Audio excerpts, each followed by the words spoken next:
Hello everyone, welcome back to our channel. My name is Garima Bhardwaj. So today we have a very important yet exciting topic which is recursion. So in a very simple language we can say that recursion is a programming technique where a function calls itself to solve a problem in smaller and smaller pieces until it reaches a point where it can directly provide the answer without calling itself. अब देखो इसमें क्या होता है कि हम लोग एक फंक्शन बनाते हैं, तो वो जब एक फंक्शन हम लोग बना लेते हैं उसको हमें जब बार बार यूज़ करना होता है अपने प्रोग्राम में, तो हम लोग उसको बार बार तो लिखेंगे नहीं। तो जब हमें आगे प्रोग्राम में उस फंक्शन को अगर यूज़ करना होगा तो हम लोग बस एक लाइन लिखेंगे वहाँ पर जिसमें हम लोग फंक्शन का नाम मेंशन करेंगे और इसके आगे पैरेंथेसिस लगाएंगे जिसके अंदर हम लोग वो वैल्यू डालेंगे जिस पे हमें वो वाला फंक्शन को परफॉर्म करवाना होगा। अच्छा चलो इमेजिन करते हैं कि हमारे पास एक टास्क है जो अलग अलग पार्ट में डिवाइड हो रखा है, तो उसको हम अलग अलग पार्ट में तो सॉल्व नहीं करेंगे, बहुत लंबा कोड हो जाएगा। तो उसमें हम लोग क्या करते हैं कि एक फंक्शन बनाते हैं जो एक सब टास्क को कंप्लीट कर देता है। फिर उसी फंक्शन को हम लोग बार बार कॉल करेंगे ताकि वो एक एक करके सारे टास्क को कंप्लीट कर दे। लेट्स सपोज एक मल्टीप्लिकेशन का प्रोग्राम ले लेते हैं, बहुत बड़ा प्रोग्राम हो, ठीक है, और उसमें हमें बहुत अलग अलग जगह मल्टीप्लिकेशन का फंक्शन चलाना हो। अब हम लोग बार बार तो एक जगह लिखेंगे नहीं कि a into B, a into B, a into B. हम तो यहाँ पर क्या करेंगे कि एक फंक्शन बनाएंगे। उसमें हम क्या करेंगे, एक फंक्शन बनाएंगे मल्टीप्लिकेशन नाम का।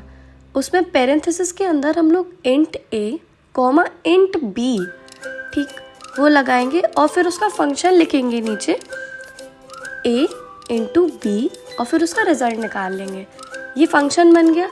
उसके बाद हमें पूरे कहीं भी प्रोग्राम में अगर जहाँ मल्टीप्लिकेशन परफॉर्म करना होगा वहाँ पे हम लोग उस मल्टीप्लिकेशन का नाम लिखेंगे और पैरेंथेसिस में वो वैल्यूज़ डाल देंगे कॉमा करके जिसके बीच में हमें मल्टीप्लिकेशन लगानी होगी। अब इससे क्या फ़ायदा हुआ, आपको दोबारा मल्टीप्लिकेशन का प्रोग्राम नहीं लिखना पड़ा और आपकी जो प्रोग्राम की लेंथ है वो भी काफ़ी रिड्यूस हो जाएगी। तो सेकेंड एग्जाम्पल पे बढ़ने से पहले हम लोग कुछ इम्पॉर्टेंट स्टेप्स देखेंगे जिसकी हेल्प से हम लोग रिकर्जन की प्रॉब्लम्स को बहुत इजीली सॉल्व कर सकते हैं। First, understand the problem. पहले हमें इस प्रॉब्लम को समझना है कि वो एक्चुअली बोल क्या रहा है प्रॉब्लम, ठीक है। फिर उसके हिसाब से हमें एक फंक्शन क्रिएट करना है जो हमें एक डिज़ायर्ड वैल्यू तक पहुंचा पाए। उसके बाद हमें उस क्वेश्चन के सारे बेस केसेस देखने होंगे। बेस केसेस क्या होता है? बेस केसेस वो होते हैं जिसमें हमें कोई भी फंक्शन नहीं लगाना पड़ता, उसको फर्दर हम लोग सॉल्व नहीं कर सकते।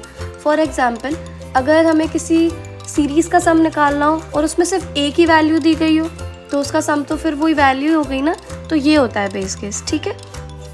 अब फंक्शन तो बन गया है, अब हम इस फंक्शन को यूज़ कैसे करेंगे? तो कहीं भी पूरे प्रोग्राम में अगर हमें उस फंक्शन का यूज़ करना होगा तो हम लोग क्या करेंगे, उस फंक्शन का नाम लिखेंगे, उसके आगे पैरेंथेसिस लगाएंगे और उन पैरेंथेसिस में वो n की वैल्यू डालेंगे जिस पे हम लोग को उस फंक्शन को अप्लाई करना होगा, ठीक। So let's move to the another example जो कह रहा है calculating the sum of all numbers from 1 to the given positive integer n। अच्छा, तो इसमें क्या है, पब्लिक क्लास रिकर्सिव सम, जिसका क्या मतलब हुआ कि पब्लिक क्यों लिखा गया है, ताकि हमें इस क्लास की एक्सेस पूरे प्रोग्राम में मिल सके, ठीक है। क्लास क्या होता है? क्लास हमें एक टेम्पलेट प्रोवाइड करवाता है जो हमारे कोड को डेटा में बाइंड करके रखता है, ठीक। अब रिकर्सिव सम क्या है? क्लास का नेम। नेक्स्ट पे आते हैं, पब्लिक स्टैटिक इंट कैलकुलेट सम। इसमें क्या है कि स्टैटिक का मतलब होता है एक मेमोरी मैनेजमेंट, ठीक। और इंट क्यों मेंशन करा गया है? इंट इसलिए मेंशन करा गया है कि जो हम रिटर्न वैल्यू लेंगे इस फंक्शन में वो इंटीजर टाइप की होगी और कैलकुलेट सम हमारे फंक्शन का नाम, ठीक है। अब बेस केस मैंने आपको बताया था कि जिसमें हमें कोई फर्दर कैलकुलेशन की ज़रूरत ना पड़े, वो बेस केस होता है। तो इसमें क्या है, इसमें n इज 1 बेस केस है। कैसे कि अगर हम लोग n इज 1 ही लेंगे तो उसका आंसर भी तो 1 ही आएगा ना, आगे कैलकुलेट करने के लिए तो हमारे पास कोई वैल्यू ही नहीं है। और अगर ऐसा नहीं है तो हम लोग क्या रिटर्न करेंगे फिर एल्स में हम लोग रिटर्न करेंगे n प्लस कैलकुलेटेड सम पैरेंथेसिस में n-1। क्यों? क्योंकि जो n की वैल्यू होगी लेट सपोज 5 है, ठीक है, तो हम लोग n की वैल्यू को 5 लेंगे, फिर इसमें प्लस करेंगे 4, फिर नेक्स्ट में हम प्लस करेंगे 3, 2, 1। इससे क्या होगा कि हमारे सारे जो नंबर्स होंगे वो एक एक करके सब ऐड हो जाएंगे, और जैसे सारे ऐड हो जाएंगे ये प्रोग्राम स्टॉप हो जाएगा। अब आते हैं अपनी मेन पर। इसमें हमने नम लिया है इंटीजर टाइप, जिसकी वैल्यू हमने डिफाइन करी है 5, और उसके बाद हमने फंक्शन में नम की वैल्यू डालकर उसको रिज़ल्ट में डाल दिया है, फिर नीचे रिज़ल्ट प्रिंट करवा दिया है। अब देखते हैं हम लोग इसका आउटपुट क्या आता है। इसका आउटपुट क्या आना चाहिए, 5 + 4 + 3 + 2 + 1, that is 15. And there you have it. The final result of the sum is 15. So that's the magic of recursion.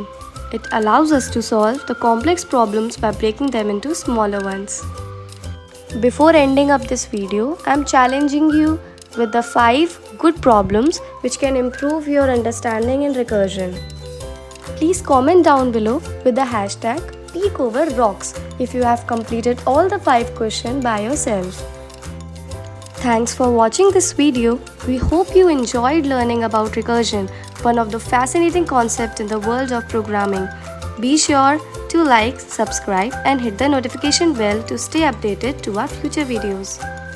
Until next time, keep coding, keep exploring and keep peeking over the world of technology.